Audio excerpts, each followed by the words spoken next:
جب فاروق اعظم گئے فتح بیت المقدس کے لیے تو آپ کے کرتے کو جو 36 پیوند لگے ہوئے.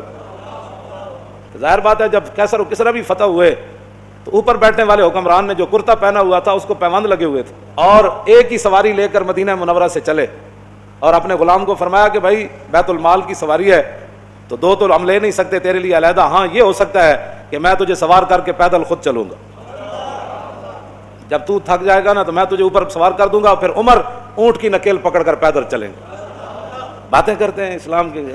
مدینے کی ریاست میں تو یہ ہوتا تھا. ہاں جی، مدینے کی ریاست میں تو کشکول پکڑ کر پوری دنیا سے نہیں مانگا جاتا تھا.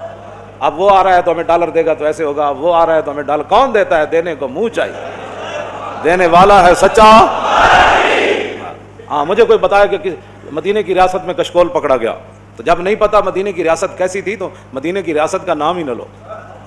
حضرت فاروق اعظم کے زمانے میں نا آپ بازار جا رہے تھے تو ایک بندے نے کہا محمد نے یہ کیا، آپ رک گئے. فرمایا کیا بات ہے؟ انہوں نے کہا جی یہ جو لڑکا ہے نا اس نے یہ کام کیا، میں نے اس کو کہا.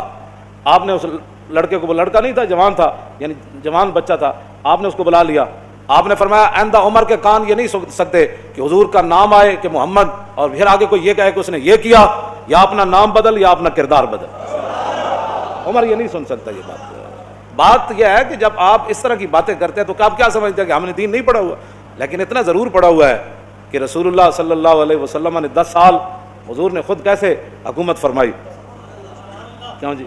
اتنا تو ہم نے پڑھا ہے. پھر صدیق اکبر نے 2.25 سال کیسے حکومت فرمائی، اور پھر حضرت فاروق اعظم نے 10 سال کیسے حکومت فرمائی، پھر عثمان غنی نے 12 سال پھر کیسے حکومت فرمائی، اور پھر حضرت مولا کائنات نے 5.5 سال یا 6 سال یا 5 سال حکومت کیسے فرمائی، پھر امام حسن نے 6 مہینے حکومت کیسے فرمائی. ہمیں یہ سارا کچھ پتہ ہے. اور اس کے بعد پھر حضرت امیر معاویہ نے کیسے حکومت فرمائی، ہمیں پتہ ہے سارا کچھ. اتنا تو ہم نے پڑھا ہوا ہے. پھر عمر بن عبدالعزیز نے کیسے حکومت کی، بلکہ عمر بن عبدالعزیز کے بارے میں تو آتا ہے کہ آپ نے ایک بزرگوں کو اپنا جو ہے وہ نا سربراہ مقرر فرمایا. آپ نے فرمایا کہ جب بھی میں کوئی غلط بات کروں نا تو آپ نے میرے گریبان سے ایسے پکڑ کر کہنا ہے عمر کیا بات کر رہا ہے. یہاں تو لبیک کے نعرے پر ہضم نہیں ہو رہے. مدینے کی ریاست میں نا عمر بن عبدالعزیز نے خود بندہ رکھا ہوا تھا.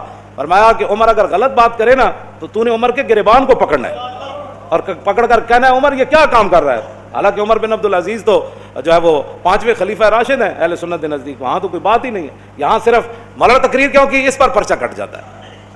آپ نے محفل نعت کی ہے تو اس پر پرچہ کٹ گیا. آپ نے جو ہے وہ 11ویں شریف کی محفل کرنی ہے تو آپ کا پرچہ کٹ گیا.